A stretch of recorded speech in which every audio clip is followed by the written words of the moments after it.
মৌলানা আশিকের দরিয়ায় ডুব দাও রে মন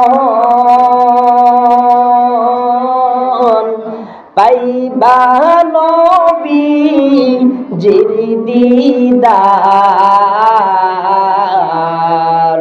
খুলে যাবে চোখের পর্দা দূর হবে মনের আদার আল্লাহুম্মা সাল্লি মাশাআল্লাহ মাওলানা মুহাম্মদ ওয়া আলা সাইয়্যিদিনা মাওলানা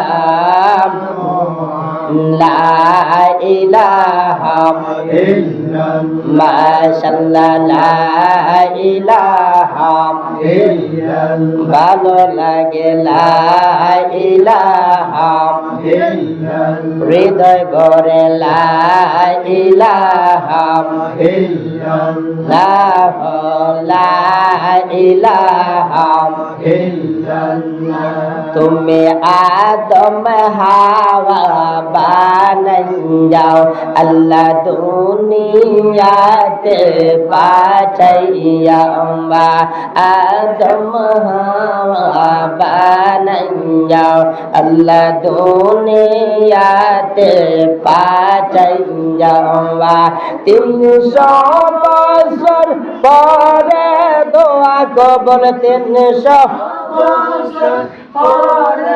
দোয়া কবুল নূর নবীজির ওসিলা লা ইলাহা ইল্লাল্লাহ মাশাআল্লাহ লা ইলাহা ইল্লাল্লাহ লা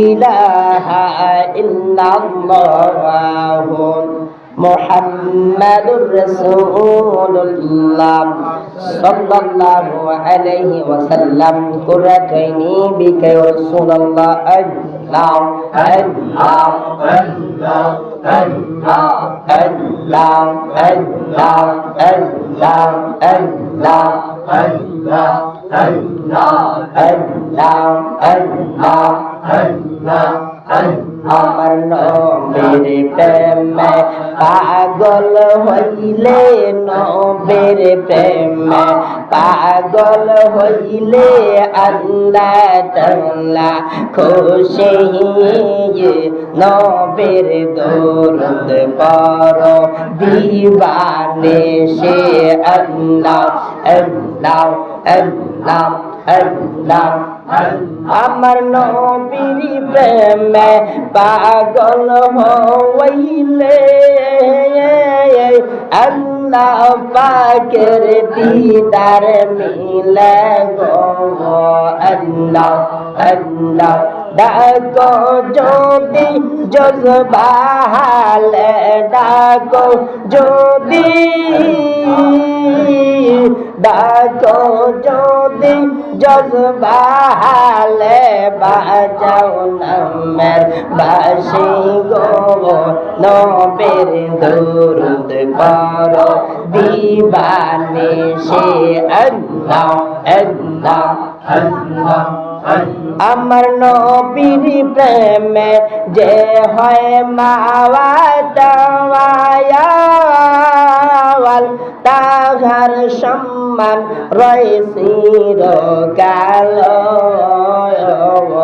আল্লাহ আল্লাহ প্রমাণ আছে হযরত বিল্লাল প্রমাণ আছে হযরত বিল্লাল বানছে প্রেমের রশি নবীর দরুদ পড়ো দিবানে সে আল্লাহ আল্লাহ আল্লাহ لا إله إلا الله মুহাম্মাদুর রাসূলুল্লাহ সাল্লাল্লাহু আলাইহি ওয়াসাল্লাম কুররাতুইনি বিকা ইয়া রাসূলুল্লাহ। সকলে জবানটা খুলি উচ্চ কণ্ঠে বলি আলহামদুলিল্লাহ। আমরা কার জিকির করেছি? আল্লাহর। আল্লাহ রাব্বুল আলামিন পবিত্র কোরআনুল কারীমের মধ্যে বলতেছেন, আলা বিযিকরিল্লাহি তাতমাইন্নুল কুলুব, যেই কলবের মধ্যে আমি আল্লাহ রাব্বুল আলামিনের জিকির আছে সেই কলবের মধ্যে শান্তি আছে। সুবহানাল্লাহ। আর জোরে বলেন সুবহানাল্লাহ। যখন আল্লাহর বান্দায় আল্লাহর জিকির করে, কার জিকির? আল্লাহর বান্দায় আল্লাহর জিকির করে, আল্লাহ এবং বান্দার সাথে একটা কালেকশন হয়ে যায়। একটু খেয়াল করেন, যখন আল্লাহর বান্দায় আল্লাহর জিকির করে, কার জিকির? আল্লাহর জিকির করে, আল্লাহ আল্লাহ জপে, অন্যদিকে আর কোন আল্লাহর বান্দার খেয়াল থাকে না, তখন আল্লাহর বান্দার জবানটা আল্লাহর দিকে তাওয়াক্কুল হয়ে যায়। আল্লাহর বান্দায় শুধু আল্লাহ আল্লাহ জিকির করার কারণে আল্লাহ রাব্বুল আমিন ডাকতে বলতেছেন, ও ফেরেশতারা দেখো, আমি আল্লাহ সবচেয়ে বড় খুশি হয়েছি, আমার বান্দার তাওয়াক্কুলটা শুধু আমার দিকে, আমি আল্লাহর জিকির করতেছি, আমার নাম জপতেছি। ফেরেশতারা তোমরা সাক্ষী থাকো, আমি আল্লাহ আমার বান্দাদেরকে মাফ করে দিলাম। তাই তো আল্লাহ রাব্বুল বলেছেন, যেই কলবের মধ্যে আমি আল্লাহর জিকির আছে সেই কলবের মধ্যে শান্তি আছে, যেই কলবের মধ্যে আমি আল্লাহর জিকির নাই সেই কলবের মধ্যে শান্তি নাই। আমার আব্বাজিরা গভীর মনোযোগ অন্তরে কান লাগান। আমরা মুসলমান, ঠিক কিনা? আমরা মুসলমান। হাদিস মুবারকের মধ্যে আল্লাহর নবী যে বলতেছেন, ওয়ান আবি হুরায়রা রাদিয়াল্লাহু তাআলা আনহু قال قال رسول الله সাল্লাল্লাহু আলাইহি ওয়াসাল্লাম লিল মুমিন আলাল মুমিন, একজন মুসলমান অপর মুসলমানের উপর সিত্তুল খিসাল, 6টা দায়িত্ব রয়েছে। কয়টা? একটু খেয়াল করেন, আমরা তো মুসলমান, একজন মুসলমান ভাইয়ের উপর অপর মুসলমান ভাইয়ের 6টা দায়িত্ব রয়েছে। কয়টা?